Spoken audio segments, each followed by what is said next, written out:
hours on Monday, the 13th of June 2022.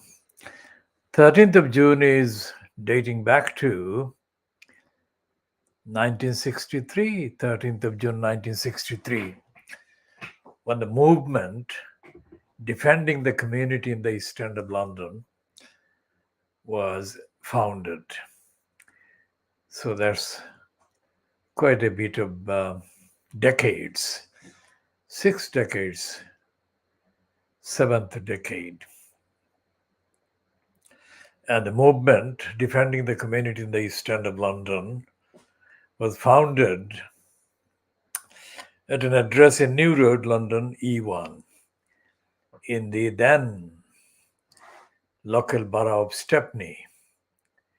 That was 1963, June 1963. So today is the 13th of June, 2022.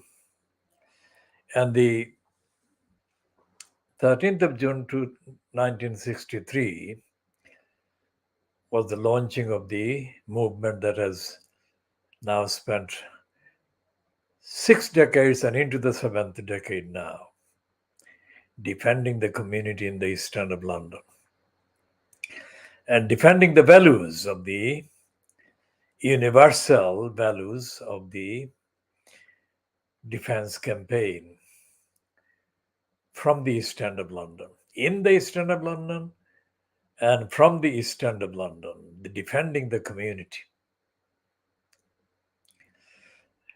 Now, 1963, 73, 10 years, 83, 20 years, 93, 30 years, 2003, 40 years, 2013, 50 years. And this is now just 1 year short of 60 years. But the decades are quite long and lengthy, and they've been hectic. So let's say the rounded figure 60 years, 7 decades and 60 years. They have been extensively dedicated to defending the community. And as we came along, as we went along, as we moved on, ideas had to be created, articulation given to the values, and the values had to be solidified. This has been a unique 60 years, let's say, 6 decades, 7 calendar decades, let's say.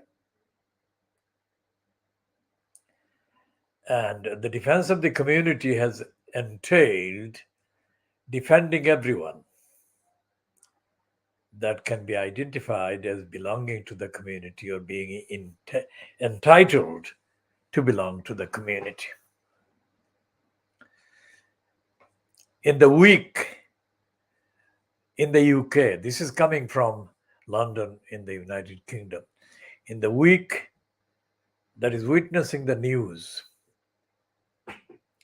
featuring the Boris Johnson-fronted cabal of a government in the UK being cynically obsessed with making a mark of showing to the world, to the public, that Boris Johnson-fronted cabal, is as hateful, as cruel, as callous as any that could be imagined. What almost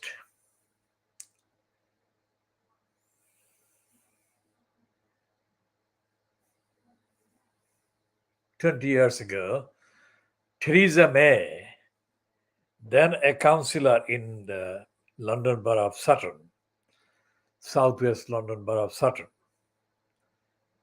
I think she was a councillor in Sutton, and she was not a member of parliament at the time. Clearly, She was mounting her, if you like, claim to become a member of parliament and a politically significant member of parliament. She went on to become the prime minister. But nearly 20 years ago, she admitted, she staged a very significantly strategic kind of event, making a statement. Theresa May did. And she said that the Conservative Party had become discredited and had become known as the Nasty Party. Let's see the exact date when Theresa May actually made that statement, or the exact date that the accessible media gave the credit to her for making that statement. Let's see where it is. So the Nasty Party, if there is an entry for the Nasty Party in the usually consulted Wikipedia,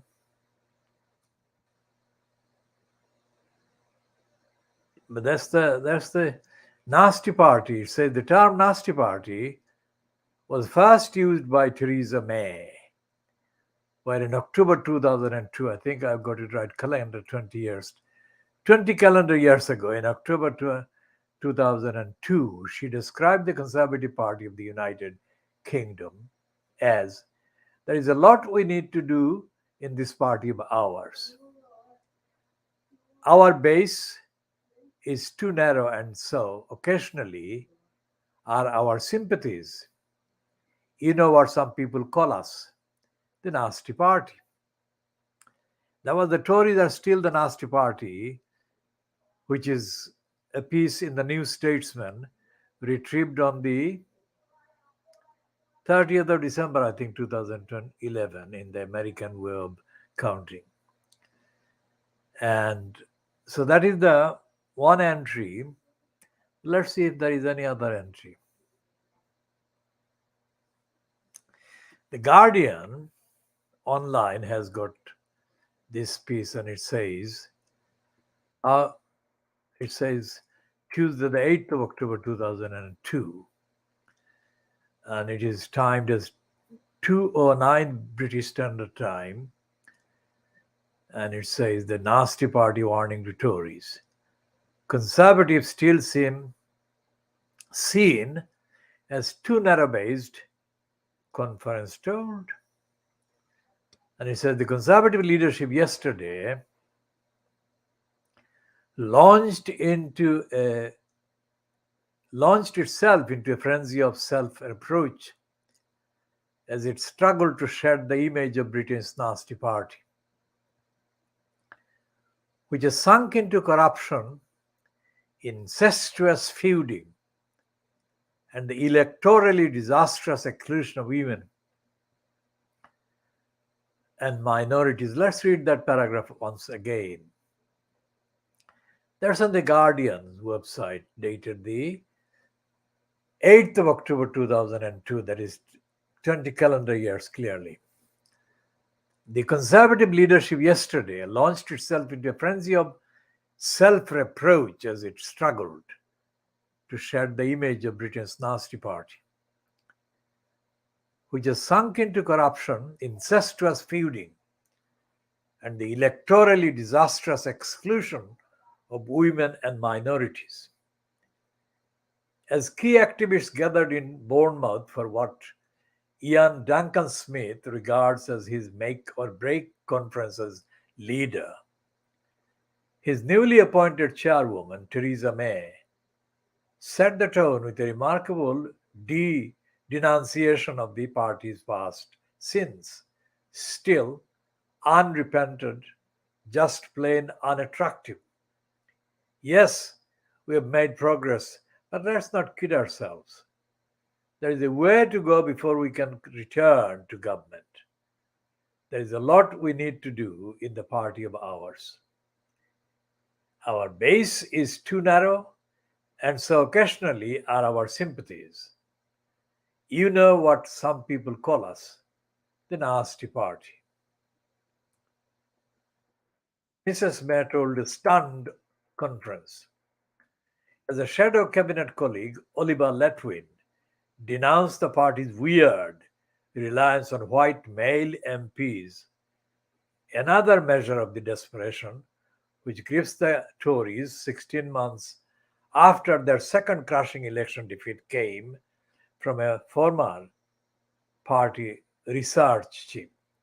Andrew Lansley, the MP for South Cambridgeshire, was one of the Portilista modernizers who refused to serve in the Duncan Smith team. He used an article in today's Guardian to urge the leadership to consider changing the party's name to Reform Conservatives, an implicit tribute to Tony Blair's New Labour. Though the Tories also unveiled policy initiatives, notably a pledge to reimburse older people who pay for operations rather than wait in NHS queues. Their search for a political makeover focused on the politics of gender, race, and sexuality, as well as what Mrs. May admitted had been their demonizing of minorities. In one extraordinary passage, Mrs. May excoriated, without naming them, the Archers, Majors, and Edwina Currys, whose escapades have mired the party yet again as it struggles to recover. In recent years, a number of politicians have behaved disgracefully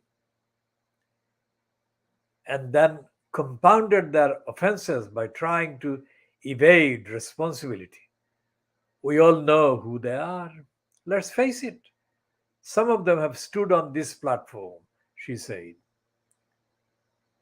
accusing some colleagues, also unnamed, of trying to make political capital out of demonizing minorities. She charged others with indulging themselves in petty feuding or sniping instead of getting behind a leader who is doing an enormous amount to change a party which has suffered two landslide defeats. In another blunt reproach to entrenched attitudes, she admitted that constituency selection committees seem to prefer candidates they would be happy to have a drink with on a Sunday morning, the negation of the meritocracy the party claimed to espouse. At the last general election, 38 new Tory MPs were elected. Of that total, only one was a woman and none was from an ethnic minority. Is that fair? Is one half of the population entitled to only one place out of 38? She asked. On the conference fringe, the former Chancellor Kenneth Clarke clashed with rising star John Barker over gay marriage and repeal of Section 28. Though naturally on side for the modernizers' agenda, Mr. Clarke, still a leadership contender in waiting, said he would not vote for either as a symbol of reform. Harsher words were exchanged at an Equal Opportunities Commission fringe meeting where two senior Tory women clashed over affirmative action to ensure more women MPs from ethnic minorities, a policy widely endorsed by most speakers yesterday. Pamela Parker, who chairs the Tory Women's Organization, told delegates she opposes positive discrimination and suggested that the lack of women in public life is caused by a shortage of women putting themselves forward. Mr. Lansley, a former aide to Norman Tebbit, was booed by some male colleagues when he called for an A list of candidates for winnable seats, half of whom would be women or from the ethnic minorities. The MP warned them that if they get it wrong this time, the party will be saddled with unrepresentative MPs for a further 10 or 15 years. Well, the Conservatives since then, of course, have got more women and more ethnic minorities. But that is not necessarily representative of justice or fairness.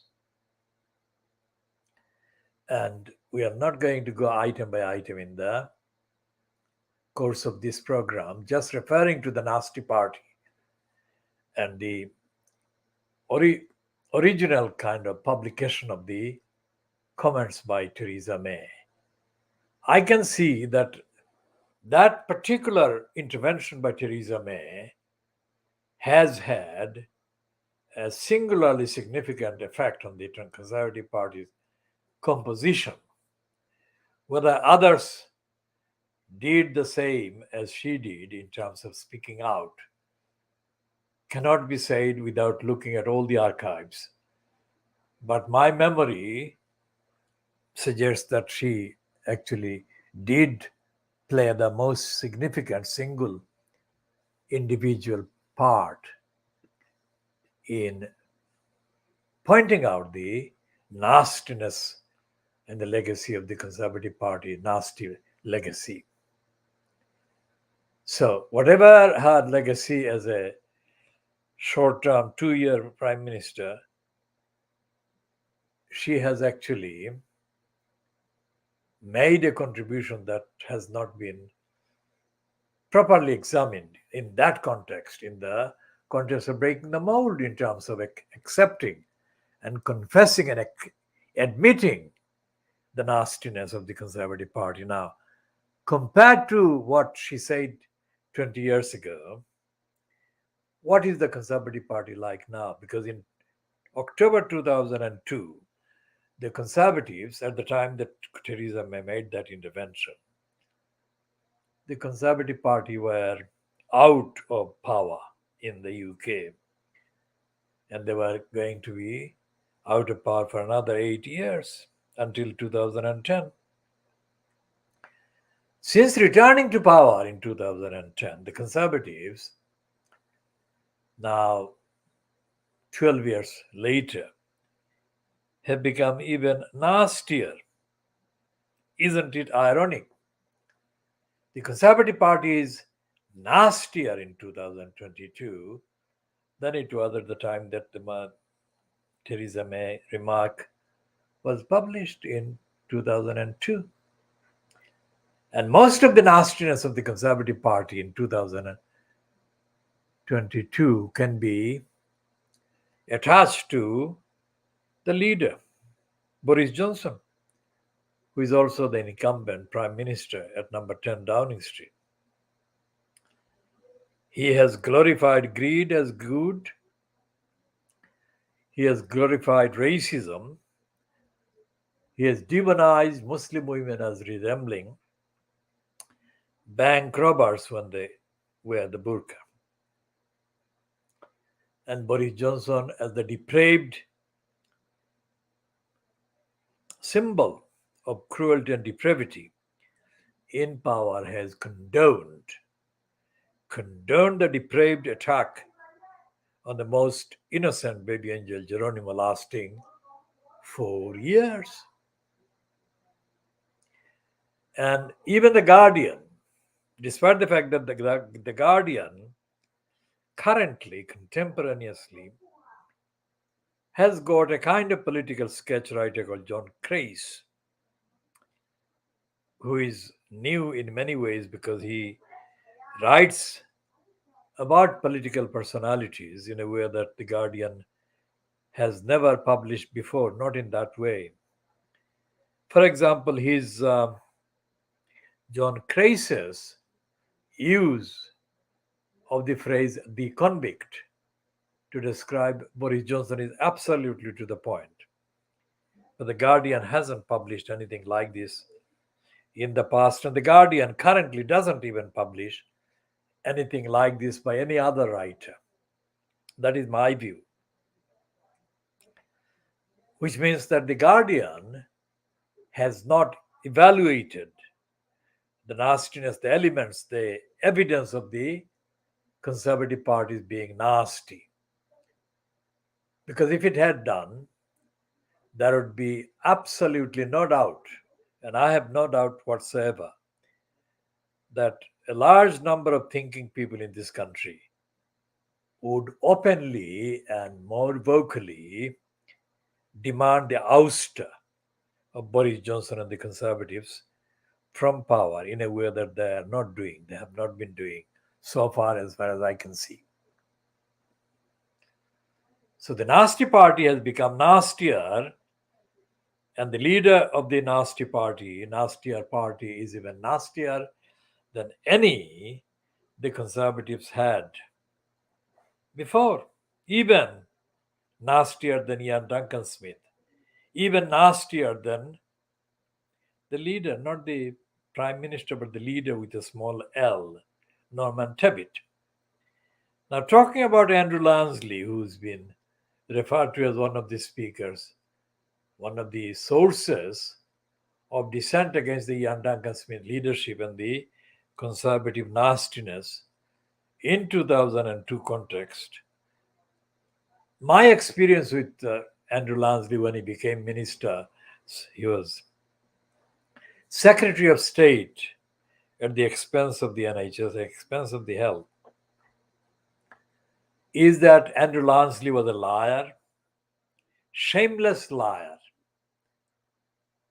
because for more than a year, I sent him evidential fact-based queries demanding access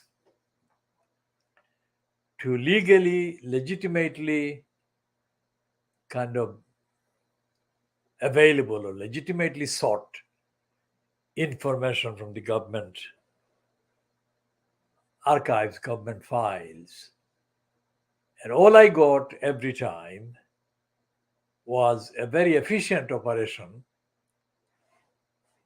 Andrew Lansley ran, which is that he thanked an automated system of acknowledgement was operated from his email address, which contained profuse thanks to the person or personnel who had sent the email to his email address, and a promise that he would reply, get back very soon.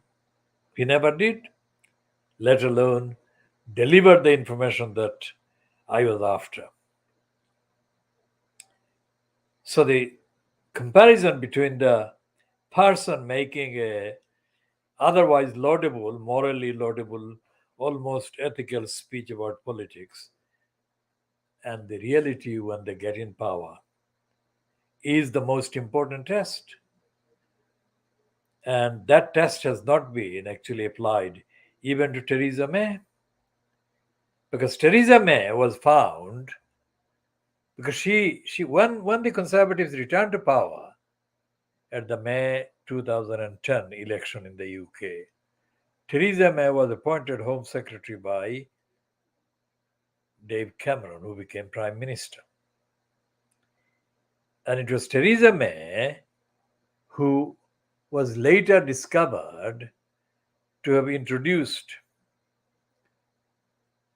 the hostile environment policy in order to attack the minorities, the very minorities that she included in her speech in 2002 as being deserving, worthy of support and inclusion and promotion in the Conservative Party. So let's see what she said, or she was called, when her record as the Home Secretary was kind of published.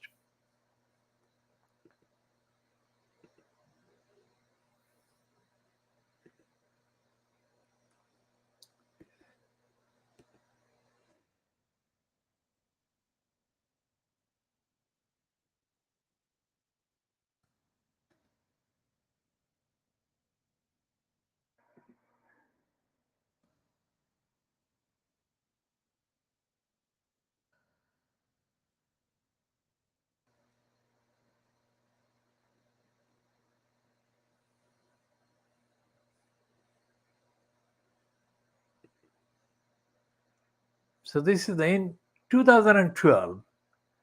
It said then Home Secretary Theresa May announced a policy strategy aimed at combating illegal immigration by making life so unbearable for undocumented migrants that they would voluntarily choose to leave.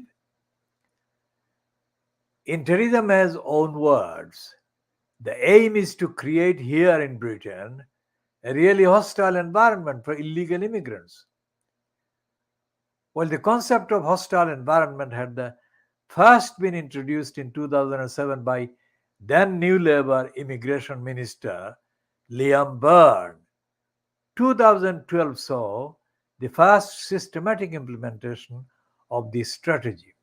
Now, a pause there. Now, Liam Byrne was the creep who hit the headlines in May 2010. Within hours of the Gordon Brown fronted government, of which Liam Byrne was a Treasury minister, was forced to leave number 10 Downing Street because the Gordon Brown fronted government lost to the Conservatives fronted by David Cameron. And Liam Byrne was all over the newspapers, mainly the popular newspapers, but the so-called serious organs of the media as well. Because he left a note at the Treasury, at the Finance Ministry, where he was a minister, junior minister, sick-makingly, sadistically celebrating the fact, aiming that celebration at the incoming Conservatives, saying that there is no money left. That is, there is no money left in the exchequer, the government treasury. So let's look at a bit more of that Liam Byrne.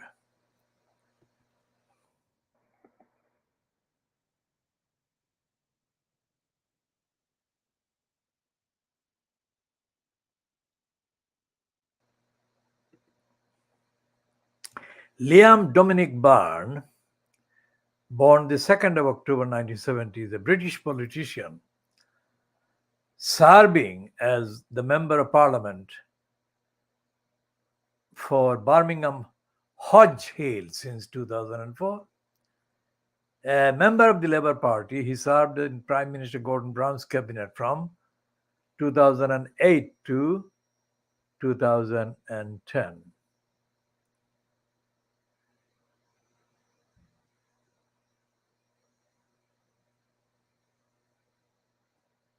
Now let's see which part of this entry records his sick-making stupidity of departure from the Treasury. On leaving his position as Chief Secretary to the Treasury, following the change of British government in May 2010, Byrne left a note to his successor, David Laws, saying, "Dear Chief Secretary, I'm afraid there is no money. Kind regards and good luck, Liam." Now that's as sick-making a note as could be imaginable in that context. Byrne later claimed that it was just a typical humor between politicians, but regretted it since the new government used it to justify the wave of cuts that were introduced. The note echoed Chancellor Reginald Maudling's note to James Callaghan. "Good luck, old cock. Sorry to leave it in such a mess," after the Conservatives' defeat at the 1964 election. The note was frequently referenced by the following coalition government of Conservatives and Liberal Democrats to criticize the financial record of the previous Labour government and used as a visual prop by David Cameron in the question time debate preceding the 2015 general election. After the party's election defeat, Barnes stated he had been burnt with shame since 2010 over the note which had named harmed the 2015 election campaign. Burnt with shame, of course, which is what we call, we use the language about Keir Starmer. And our campaign has called Keir Starmer the person who has politically murdered the Labour Party. And this is Monday, the 13th of June 2022. And I'm repeating this one. And with the background in the context of Liam Barnes celebrating, sick making celebration of a note he left for David Laws. Now, David Laws, who was a member of the Lib Dems, who formed part of the coalition formed in May 2010.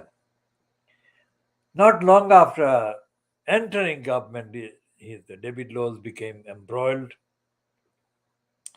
in some sort of notoriety and corruption and had to resign his post. So what I'm saying is that in the UK, in government, in parliament, there is no standard. Contrary to what Imran Khan in Pakistan, sitting in Pakistan, told Pierce Moron not long ago, a few days ago. I referred to this in the previous main edition of this broadcast. That Imran Khan is absolutely wrong on that one. And I will not repeat the conversation that I had with, conversation was it? Or a commentary or confrontation, challenge. In the 1960s, I challenged one of the most high-profiled predecessors in post as Prime Minister of Pakistan as it is now. Prime Minister of Pakistan post 1971, that is to say, Pakistan after the creation, emergence of Bangladesh as an independent quote state. And I said the only thing I can refer to here is that I said in the broadcast yesterday that in 1971 or towards 1971, I didn't support any political party. Now, that may sound ironic because I have the maximum profile in political opinion. Probably that is the reason why I didn't support any of the political parties. I had a political position, which I still have, which is that none of the people in any of the political parties in what is now Bangladesh, what was then East Pakistan, none of them was suitable by character. None of them was equipped with character, integrity, honesty, sincerity, competence, knowledge, whatever, to hold any of the positions. And I had the misfortune, well, it's an ironic phrase, of having known so many of the post holders in so many regimes in Pakistan as it was, that I was convinced that none of the people that were posing as possible members of government, members of the regime, from either wing of the country, because in 1970, during the election, the run-up to the election of 1970, there was not one public mention. There was not one public mention that there would be a movement for freedom for a country called Bangladesh. There was no public mention. And it is absolutely important to point this out. If there was such a mention in public, then according to the international law and according to the national law, that would be treated as treason. And treason is an unforgivable crime, it's an unforgettable kind of offense. As every dictatorial, authoritarian regime in any country, desperate to silence its opposition, has shown, Bangladesh included. But the 50 years of Bangladesh since 1971, which is 51 years, the 51 years have seen too many Bangladesh political regime fronters and cabals wrongly resorting to the alleged offense of treason to penalize, to punish, to annihilate their opponents. That is why, if in 1970 anyone, whatever the particular political color or persuasion, whatever gender, whatever orientation, if anyone had said anything remotely suggesting a discernible kind of statement, make a discernible kind of statement that East Pakistan had become independent after the then scheduled 1970, December 1970 election, then that person would have been tried for treason. And that trial would be completely unimpeded by any international opinion or international forums. Because treason is one of those dictatorial machines, devices that the international kind of order has allowed each individual so-called sovereign state under the so-called sovereignty to crush any opposition with. Although the concept of Bangladesh itself was not treasonable, but in the constitutional frame, to say that there would be a Bangladesh would be considered treasonable. And the military regime that was still in power would have loved to find a single one that is saying, or that was saying in public, on the record, that East Pakistan of that time was about to become independent. So there was radio silence, absolute total silence in public. Anyone who says otherwise is of course not aware, not awake, and most certainly not telling the truth.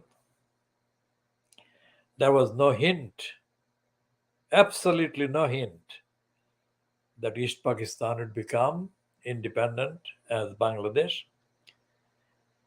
So the election of 1970, December, originally it was scheduled to be held in September, but because of the cyclone and the environmental kind of disaster that affected most of south of East Pakistan, it was delayed by 3 months, and the election was held eventually in December 1970. And the run-up to the election was, if you like, approached in a typical democratic way, typical of the subcontinent. Loud noise, huge promises, pack of lies. So this is the reason why I could not support a single party, and I could not commend a single politician. And I still can't. Not because I don't want to, but the evidence shows that I cannot find anyone that is fit for purpose. Now, this is the context, and this is the additional discussion I'm having about Imran Khan on top of what I said in the last broadcast from this channel, KhoodeelaarTV television channel, coming to you from the east end of London. And our main base politically, the campaign defending the community, the main base politically has been the London Borough of Tower Hamlets. So when I oppose and call it the corrupt mayor post or the corrupting mayor post in Tower Hamlets, I do that for the simple reason that there is not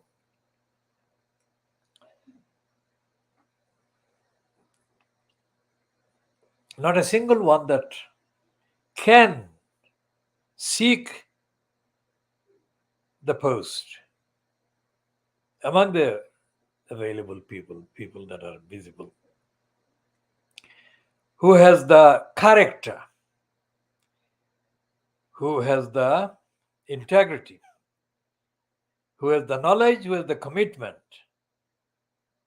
to serve the people with honesty, integrity, and dedication without fear or favor, with equal fairness and with open door to the services of the council, regardless of their ethnicity, regardless of their gender, regardless of the other orientations, etc.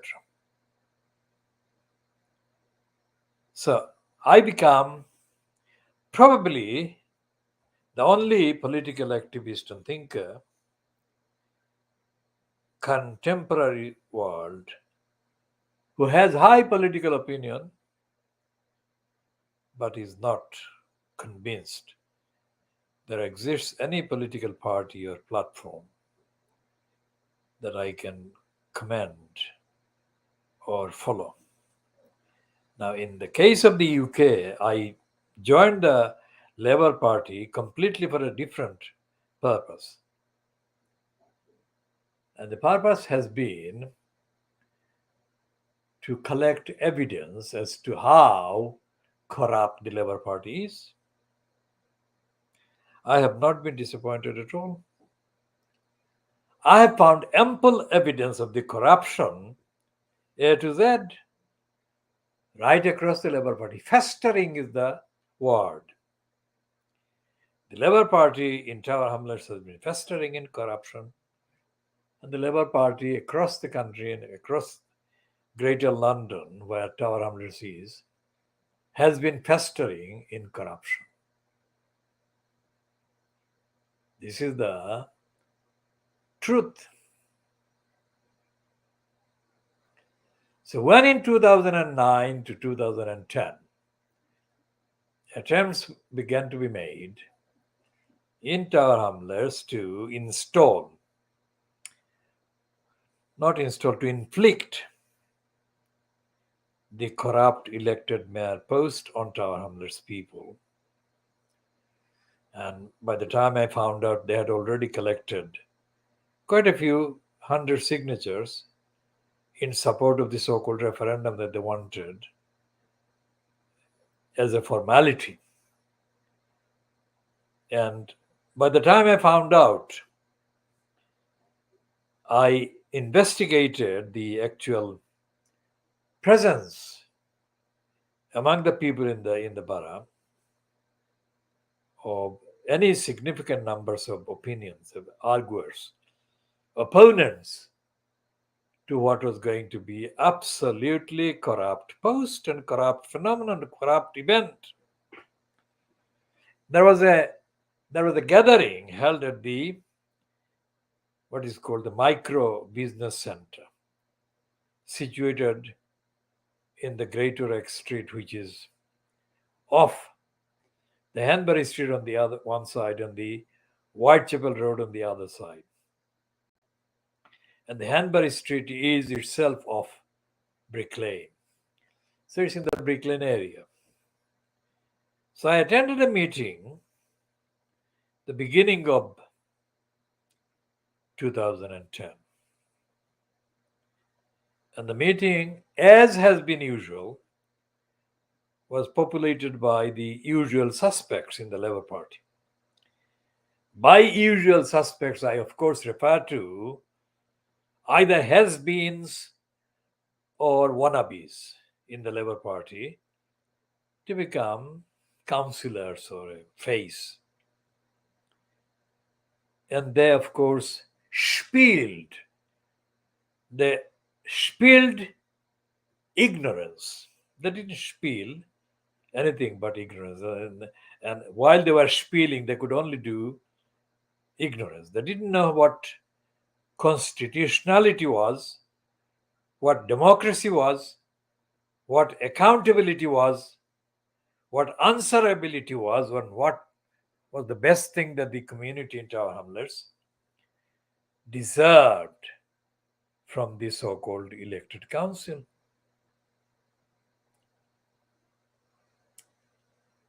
And one of the speakers at the event was Alauddin, who was a former councillor, Labour Party councillor. Any video of the event will show that he drank a lot of water. Alauddin drank an awful amount of water. I have not found out why he was so thirsty on that occasion.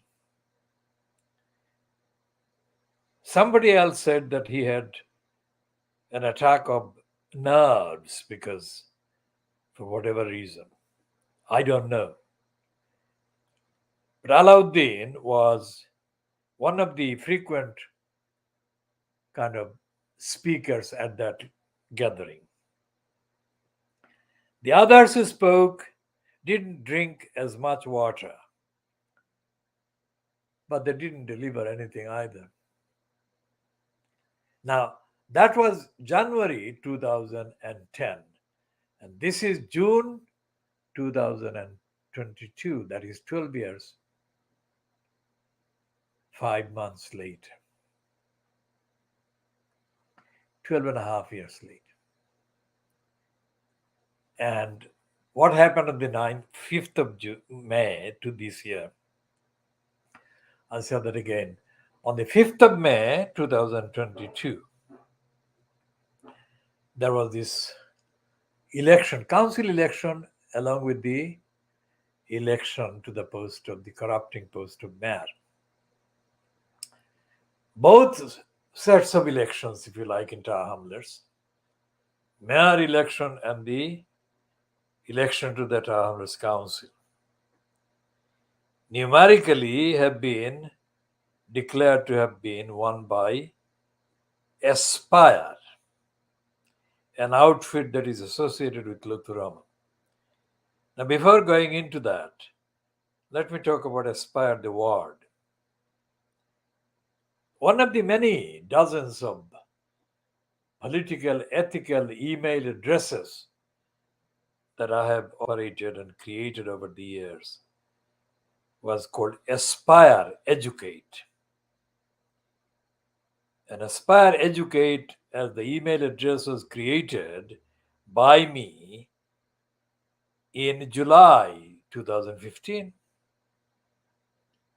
And Aspire Educate was the particular email address that was created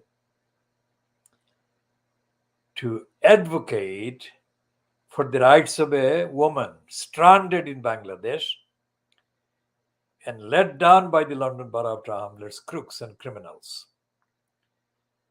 So Aspire Educate, that particular email address would have gone to Luthuraman and to others during July 2015 and onwards. Whether Luthuraman was in power in July 2015 doesn't matter, because many of the contracts that he has had were and still are from that batch in positions within the London Borough of Tower Hamlets Council. So aspire, educate, I'm saying the aspire word was used by me significantly used by me. There are literally hundreds of thousands of words that I wrote, I have written, and those words are there.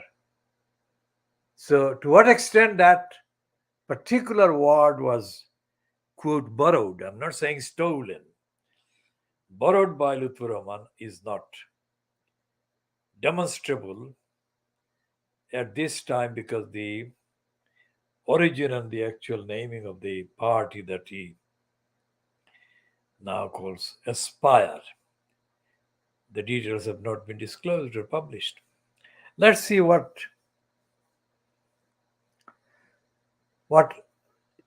archived emails I can find that were sent from or entailed that email address, Aspire Educate.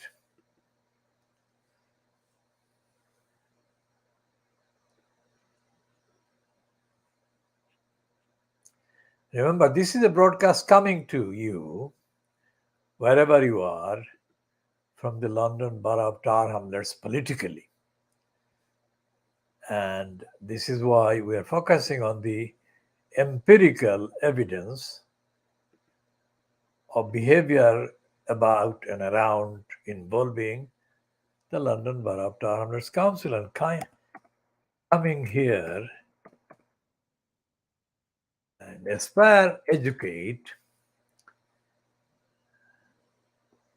let's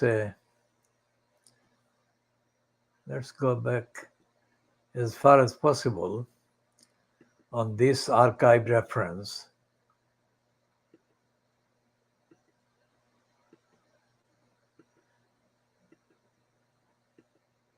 Okay, so if we date back to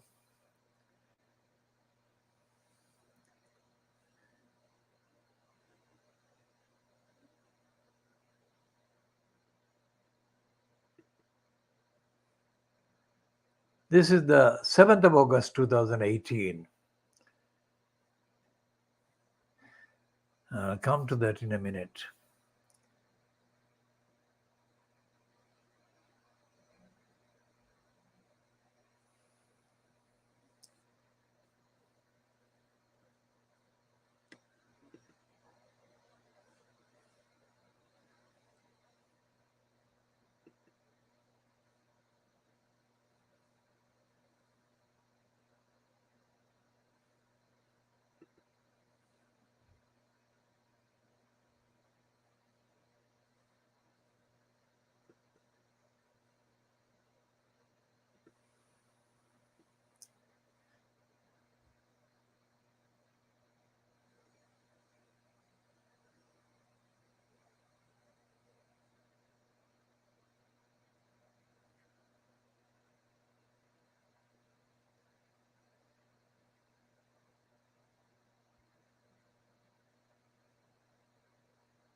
One of the emails that I sent on the 13th of August, it's a Monday, 13th of August 2018, contained an image, still image of a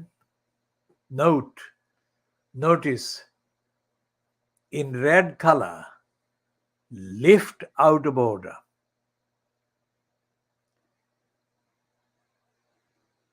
And it says replacement parts are on order. Our apologies for this.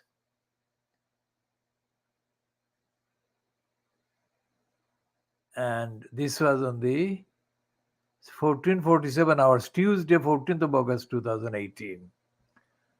That was repeating, resending the email of Monday, the 13th of August, 2018. And this lift was out of order for 6 running days. So this was the date, or these were the dates that we can find, Aspire, Educate, the email address. Now, let's check what the official or the published entry, if there is an entry on Aspire, says its date of formation. It's called Aspire Party, yes? And it has got an entry, Wikipedia entry. Listen to this.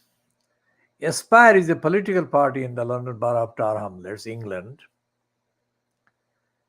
And it goes on, formed by Lutfur Rahman and councillors elected as members of his Tower Hamlets first. So they were elected not as members of the Aspire party, they were elected, had been elected as Tower Hamlets first member. After Tower Hamlets first was removed from the register of political parties following voting fraud and malpractice, its councillors formed the Tower Hamlets Independent Group. After some defections, the remaining Tower Hamlets Independent Group councillors registered formally as a political party in 2018. Most of its elected members were former Labour Party members, with a few exceptions. It was the largest political opposition on Tower Hamlets Council before the 2018 May elections, and then gained majority control of the council in the 2022 election, winning 24 of the council's 45 seats. Rahman was re-elected mayor in those elections.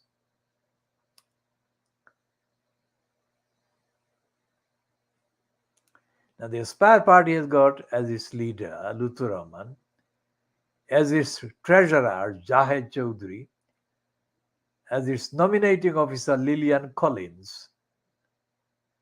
And it says that it was founded on the 26th of January 2018, and that it was preceded by Tower Hamlets first, and its headquarters is 28 Castlemaine Street, Whitechapel, London. And amazingly, it says its ideology, democratic socialism, and political position left wing.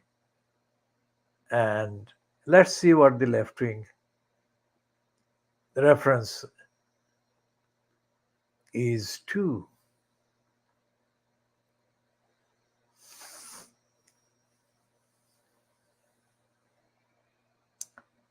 And it is taken from the magazine, the outlet in the USA, Jacobin, and it's retrieved on the 9th of May 2022. And it says, Lutfur Rahman, I'm a socialist, and I just beat the Labour Party. Sorry about this best confusion, because I was reading that from a distance. So read again. Lutfur Rahman, I'm a socialist, And I just beat the Labour Party in London's poorest borough. And the attribution is Jacobin, retrieved on the 9th of May 2022.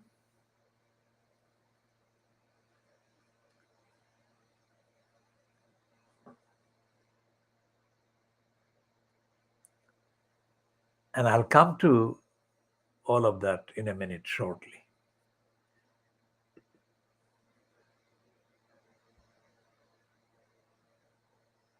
So, the Richard Morey ruling against Lutfur Rahman, dated the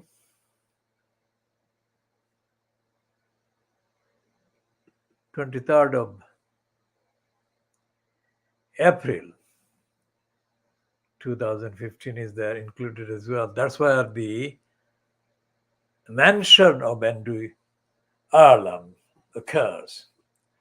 And the Jacobin magazine, not because I know anyone personally involved with it, but basing on the contents of the Jacobin magazine and looking at the similarity or similarities between its contents and the contents of some of the other so-called left-wing, so-called socialist outlets in the UK, it is quite clear that the Jacobin is a follower, ideologically a follower of the very people that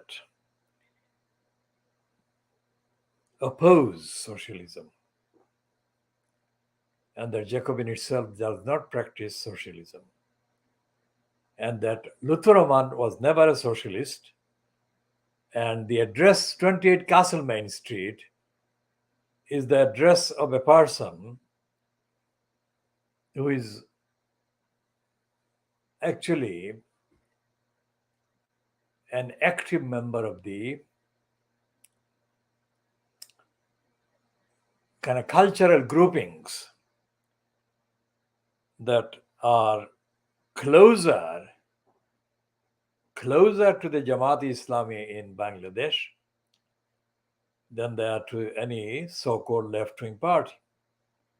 Now, I have no objection to them being closer to the Jamaat-e-Islami or to not being closer to Jamaat-e-Islami, but that is an evidence, item of evidence. Now, anyone who knows of the Jamaat-e-Islami would know that the Jamaat-e-Islami is not a socialist party, nor would they say that anyone involved in any position as leader of the Jamaat-e-Islami could be called a socialist.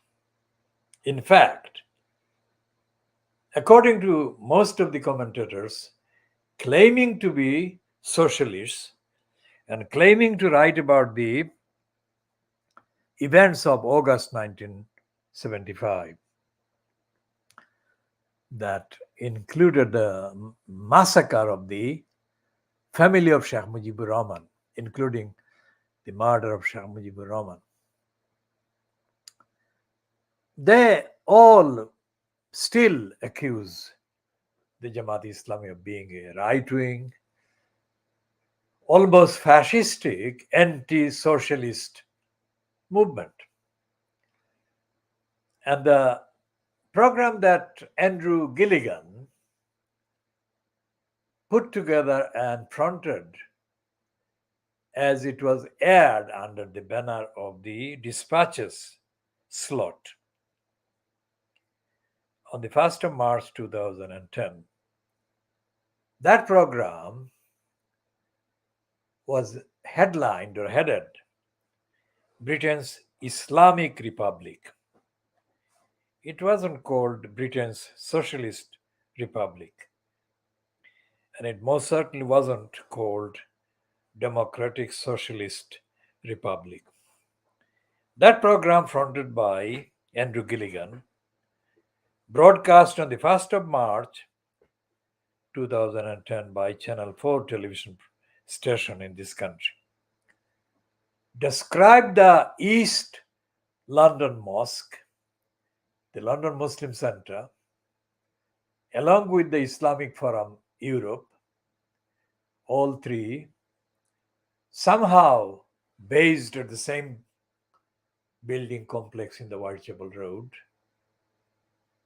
Andrew Gilligan portrayed them as, of course, being Islamic in the extremist sense of the term. And Andrew Gilligan's program included a number of people whom the British media have described as being extremist fundamentalist, very much similar to, if not necessarily identical, with Islamic State, which came to be in operation after, not long after that, not long after the 1st of March 2010. So the Jacobin magazine gives Luther Roman a credit for being a socialist. Now, I don't know who the Jacobin magazine has in place in Tower Hamlets, looking at the evidence of the community's composition or the evidence of the role played by any of the people associated with Luther Roman in the Aspire party. And I don't know how many of them, the Jacobin people that is, examine the contents of the Andrew Gilligan transcript. Because although the program video itself has become quite often unavailable, inaccessible, his transcripts have not been unavailable. And the Andrew Gilligan transcripts are, as I say, among the most kind of frequently accessible sources of commentary and information about what has taken place in the process of foisting the corrupt mayor post on Tower Hamlets, the people of Tower Hamlets on the London Borough of Tower Hamlets Council. I mean, today's news, mainstream news in the UK, it includes the offensive nugget that says that Brenda, the Queen Elizabeth, the monarch, has included Tony Blair as one of her most highly ranked champions, chivalrous kind of decorations and gong receivers to celebrate her jubilee 70 years in the throne. Why is that important? That is important because it was Tony Blair who killed off local democracy by introducing the corrupting post of mayor, elected mayor, executive mayor, starting from 2000. In the case of London, it was Ken Lying Still Livingston. In the case of East London boroughs, it was a fascistic, right-wing, anti-democratic person called Robin Wales.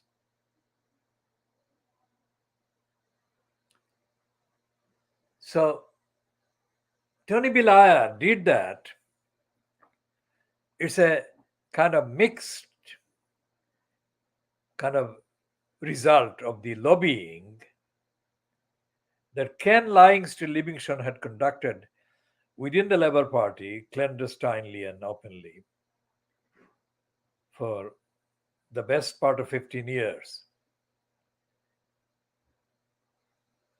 After the Greater London Council was scrapped by the regime of Margaret Thatcher. And the reason why Ken Lying Still Livingston lobbied the Labour Party, within the Labour Party, for the best part of 15 years after that, was because he had tasted power. Ken Livingstone Livingstone had tasted power, political power, the kind of whatever it was that he tasted as the leader of the Greater London Council. He got intoxicated. Now, I was the one that actually played the world exclusive role over several years in opposing Ken Livingstone Livingstone at uncountable, I would say several hundred,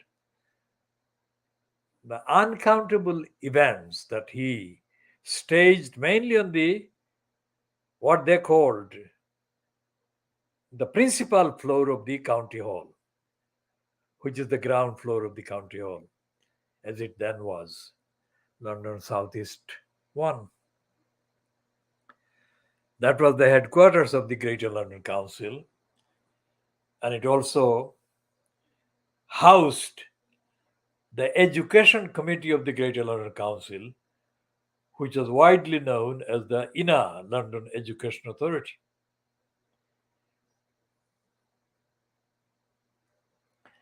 And I found myself over the key parts of the years.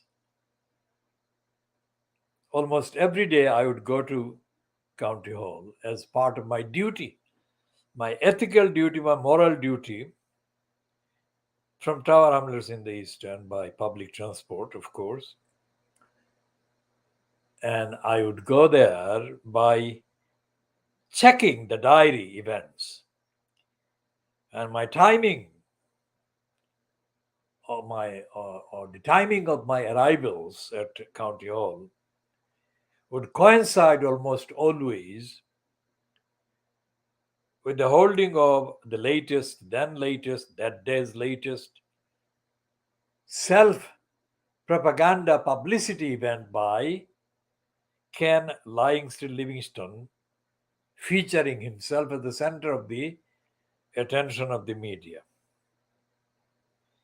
And Fleet Street, as well as the television channels that were in existence at the time, would go there and they cover his self presentation, narcissistic events.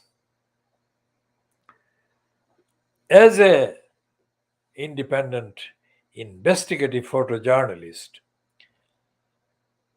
I took a number of very exclusive photographs of Ken Livingstone Livingstone. To talk about those photographs and why they haven't been published yet in due course, because there is a lot to say about those photographs. So my immediate response to Ken Livingstone's lying, on an almost daily basis of his lying, was to confront him in a style that I had found myself having introduced when I confronted or challenged Zulfikar Ali Bhutto in the late 1960s in Dhaka, in East Pakistan, at the Institute of Engineers. And I politically and ethically and morally totally sabotaged Zulfikar Ali Bhutto and defeated him in a way that Zulfikar Ali Bhutto has not been defeated, never been defeated by any other person anywhere, either in East Pakistan or in West Pakistan, including not by Sheikh Mujibur Rahman. Ayub Khan gave him the sack from Ayub Khan's military regime, but he did not defeat Zulfikar Ali Bhutto politically, ethically, morally, precisely because Bhutto became then kind of reinvigorated in terms of his image. He gained political kind of celebrity, if you like, in Pakistan at that time, in the 1960s. because he could say that the military dictator Ayub Khan had kicked him out of his government.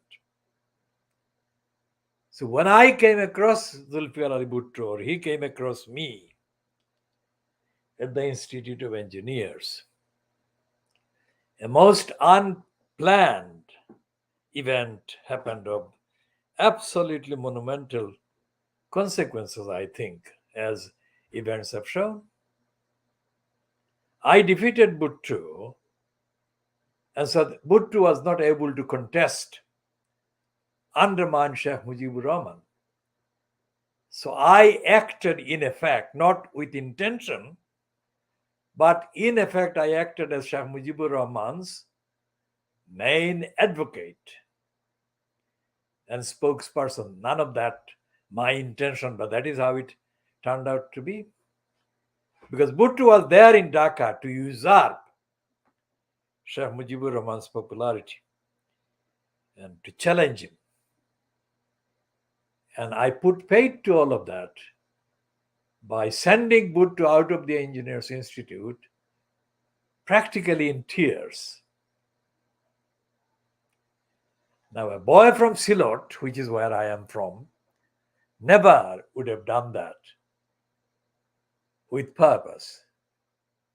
Because I was there to observe a political meeting by Bhutto. I was not there to defeat him. But my ethical training, moral training, compelled me to challenge him by asking him 9 questions, one after the other. And at the conclusion of my 9th question, Bhutto was unable to stay there physically. He was shaking. In rage, he was not afraid. He was absolutely outraged that a boy from East Pakistan had the audacity not only to challenge him, but to overwhelm him morally with a series of 9 questions. So this is a theme that I'll come back to from time to time contextually. So when I came to meet Ken Lyingstone Livingstone, probably about 10 years since I first encountered Zulfikar Ali Bhutto in the 1960s, I met Ken Lyingstone Livingstone in 1977. And it was a coincidence because for a campaigning purpose, I was billed as a speaker along with Ken Lyingstone Livingstone and somebody else at a political rally, not a mass rally, but a political rally, political event that was held at the Wandsworth Town Hall in Tooting in London in 1977. So when the meeting finished, and the people who participated left the Tooting Town Hall, I noticed that somebody was talking to me from one side, either behind me or in front of me or whatever. But it was clear that they were talking to me. So I turned to whoever there was, and it was this person who had sat near me on the platform, on the stage. And he said simply, a small number of words, he said, "I wish I could speak like you." I had no idea what he was referring to, but he obviously was referring to the way I spoke at the gathering and the way he noticed the way I spoke. Think about that. Livingstone didn't say that the substance of what I said was something that he would support, but the way I spoke. I mean, this is something that I've been kind of at the receiving end of from quite a strange variety of people sources. A man called Joseph Hunt. He's a, he was a leader of the what is called West Indian Standing Conference. And this Joseph Hunt was one of the people from the West Indian community, as it was called, in the late 1950s, early 1960s, in London's Notting Hill. Now, Notting Hill was the locale, the area where a lot of racist attacks were mounted against the newly arrived West Indian island people. And Joe Hunt was one of the activists in the 1960s. And Joe Hunt actually went on to write a pamphlet called Nigger Hunt because he was incensed by the police targeting West Indian young people and hunting them down. So when Joe Hunt was reduced in terms of his political appeal and impact, he was given a kind of token job by the establishment, by whom by the time he arrived, Joe Hunt arrived in Tower Hamlets, he was politically, I would say, a retired force, that is a spent force.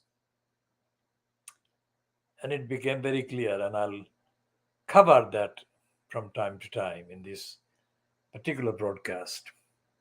This is the KhoodeelaarTV television channel. The theme is Baby Angel Geronimo. Now, Baby Angel Geronimo is the little alpaca that has become absolute symbol of innocence, fairness, justice, universality, and he has become that because of his being targeted by the depraved regime currently fronted by Boris Johnson. But before that, it was the depraved regime of Theresa May. Remember the nasty party and the hostile environment. Nasty party, she distanced herself from, and hostile environment she created to make the party nastier.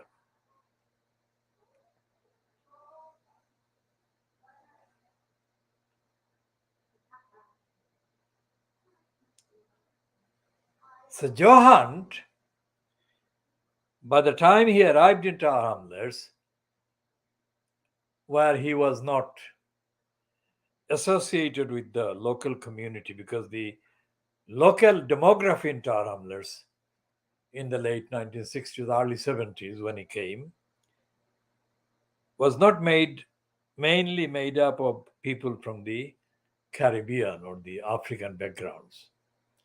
There were significant numbers of Somali people, but not from other parts of Africa, not most certainly from Caribbean.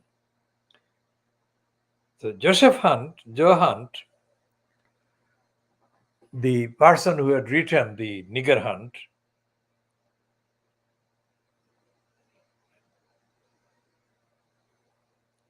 was given the post de facto bureaucrat for the what was then called the CCTH,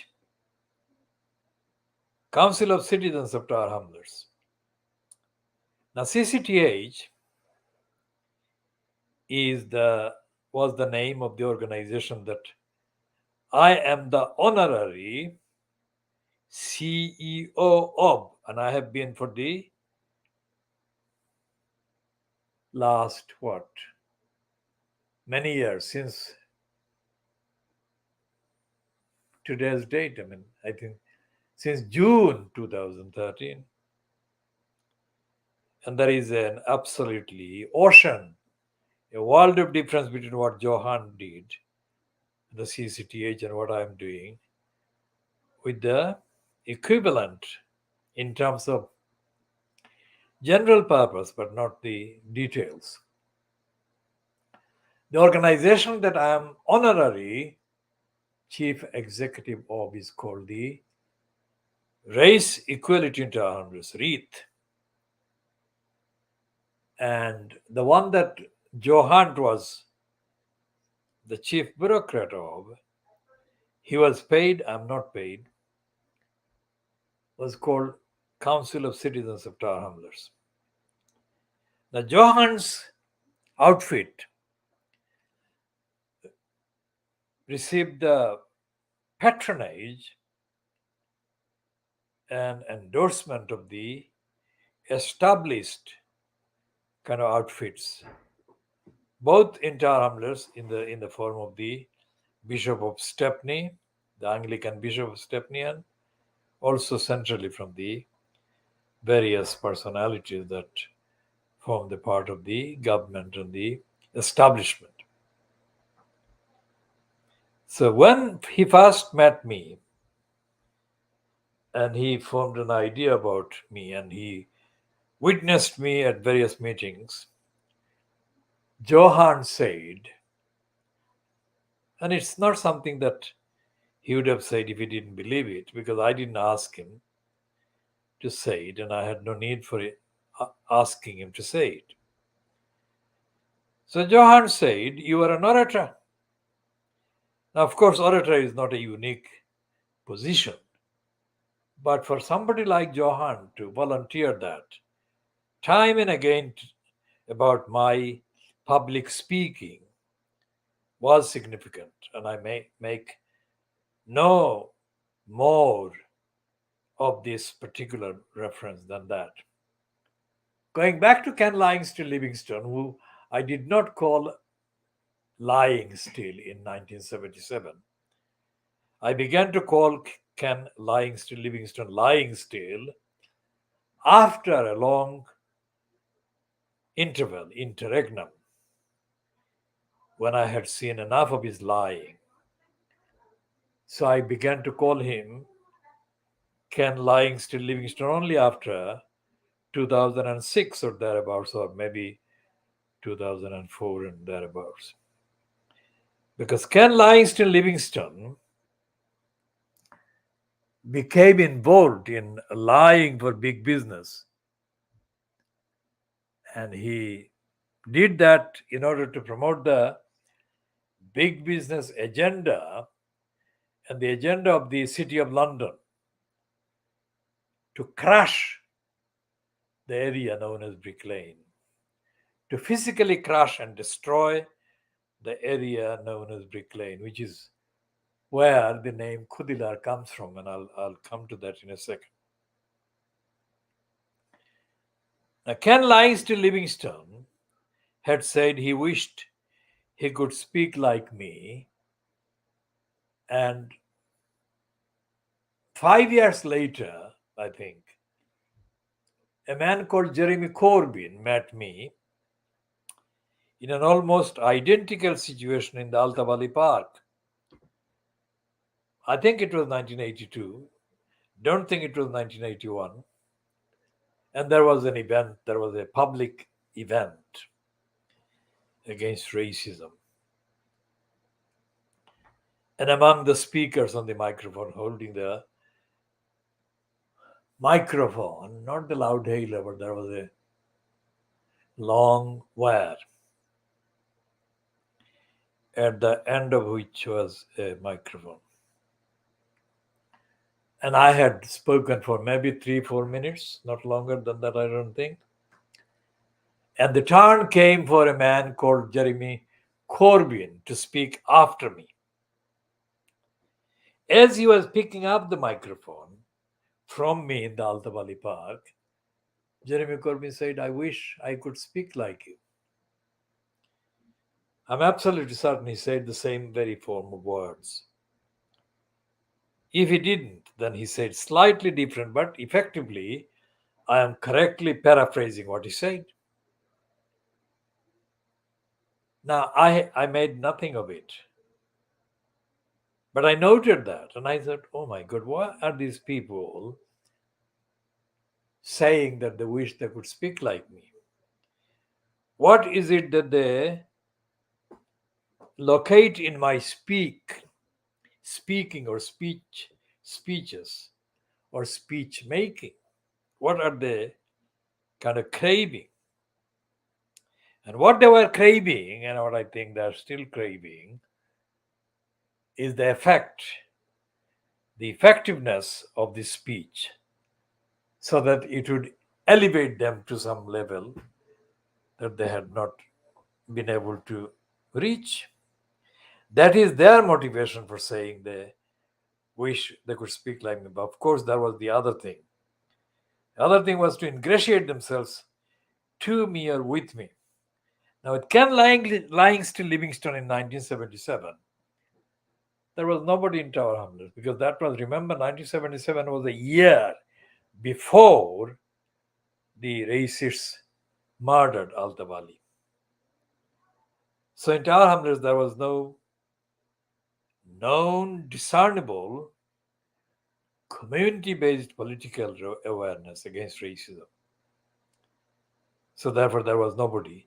And anyway, because of the age, there was nobody there that Ken Langston Livingstone could recruit as his kind of fan base, which he later was able to do. So Ken Langston Livingstone was the first personification of the corrupt mayor post that was inflicted on the people of London by Tony Blair. And with the passage of years, 5, 6, 7 years after Newham got in kind of lumbered with the corrupting post in the person of Robin Wales, elements in Tower Hamlets cooked up this plot. Now, to what extent they got any encouragement or any advice from George Galloway is not clear. But George Galloway definitely was involved in supporting the call for a mayor, elected mayor. And we shall update on George Galloway's role in Tower Hamlets in due course. But before we do that, let me say this. In the last 48 hours, let's say, I contacted one of the Bangladeshi members of the Tower Hamlets Labour Party, and I asked them to take part in this program, not this particular edition, but in the edition that was due to go out shortly afterwards that night, about 2 nights ago, I think. And the reason I did that, the reason I wanted to get this person, member of the Labour Party, to come on this program and to speak, was to understand how they were thinking, what they were thinking about the disaster of the Tower Hamlets Labour Party, sinking even deeper than it had been. And this was in the context of the Jacobin, another hocus pocus left-wing sort of outlet celebrating the bogus left-wing claim by Luthuraman.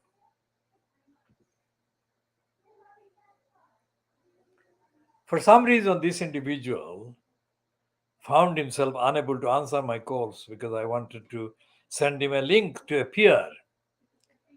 And I needed him to send me their email address, which they didn't. Because it is more reliable to use the email system to communicate a number than to use a text message on the mobile phone, which more often than not, it makes mistakes in keying in numbers or letters. So I wanted to avoid that, but this individual, for their own reason, decided not to take part. Because if they did take part, that would actually open them to questioning by their contacts in the Labour Party. And that is something that they didn't want to face. That is my belief, my conclusion. And the same thing applies to another one of the Labour Party in Tower Hamlets that I contacted a few minutes before this one. And that one said that there was a thing ongoing scheduled on the 18th, I think, of this month, that he would be busy until the 18th. And this one also said similar things. And what that is the reselection of the two sitting members of parliament, I think, in Tower Hamlets. The two sitting members of parliament in Tower Hamlets are women, and they're both from Bangladeshi backgrounds. Now, if those two individuals were busy with that kind of triggered reselection, then they were doing what would be ordinarily expected of them as Labour Party members to be doing. But I think that is where the sickness of the Labour Party is, because that's what they've been doing. Most of the Labour Party members believe that being a member of the Labour Party, the best part, the highest form of political activities that the Labour Party member can engage in is to do the canvassing and do the kind of propaganda and promotion for the particular candidate or candidates that they support. That is wrong. Because these same individuals or similar ones, similar to them, comparable ones, comparable to them,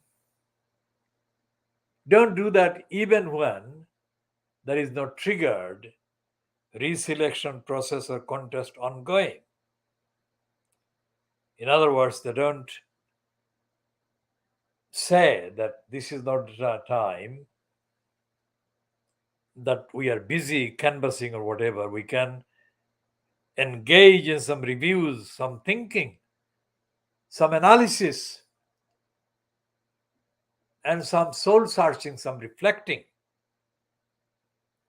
They don't do that. And all the time that I've been a member of the Labour Party, I am currently not active member of the Labour Party. But I have been a Labour Party member for long enough. And I found the Labour Party membership events organized for the Labour Party members, like the General Committee, where I have been member of, and branch committee, etc., etc. The Labour Party in Tower Hamlets, in my experience, has been a corrupt, absolutely thoroughly corrupt, backward, disgustingly backward and ignorant and stupid outfit. Now, if that is the party that actually has been in power for the 6 calendar years or 7 calendar years since Election Commissioner Richard Morey ousted Luthuraman on the 23rd of April 2015, then, as the saying goes, God help us. God help the people of Tower Hamlets, the ordinary people of Tower Hamlets. Now, today's Daily Mirror has, of course, this front page that 1 million children will be denied this school meals. Let's see where we can find this one. And then I shall read the main kind of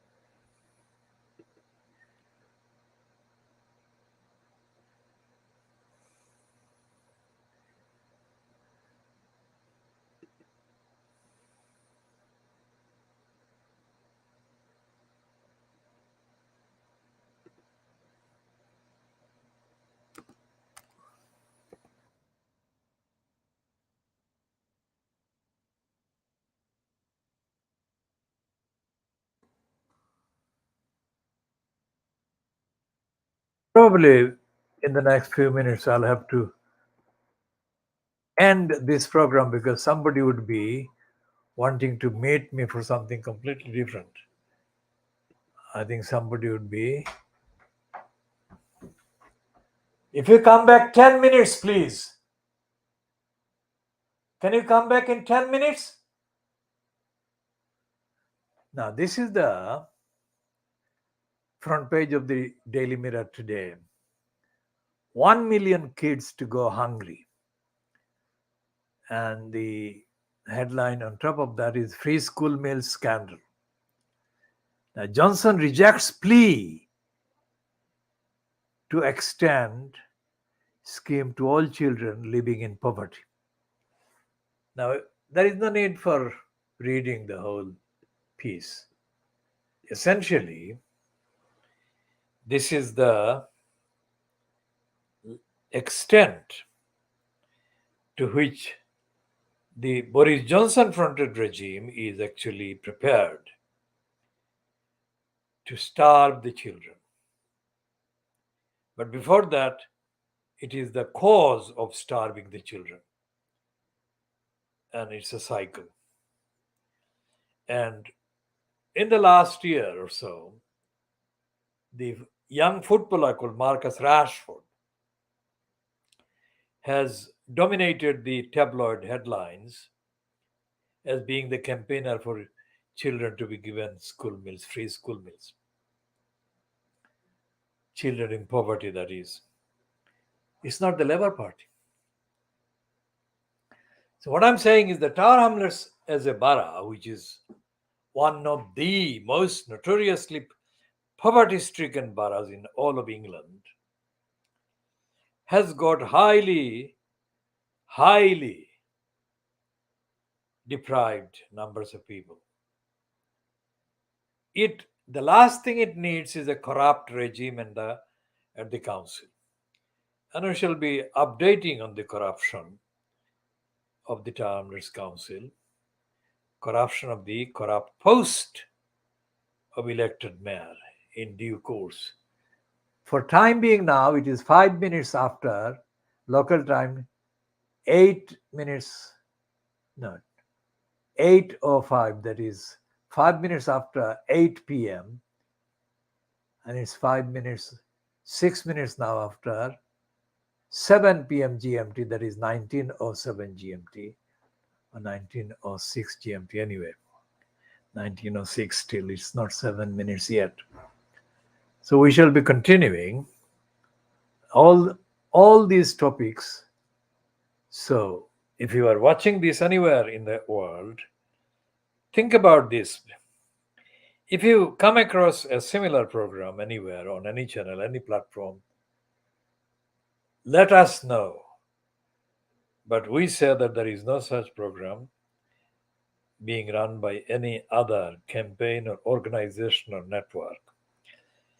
And we are doing this as a service to the people of the world, promoting the cause of justice, morality, ethics, universality, accountability. Until the next time, goodbye.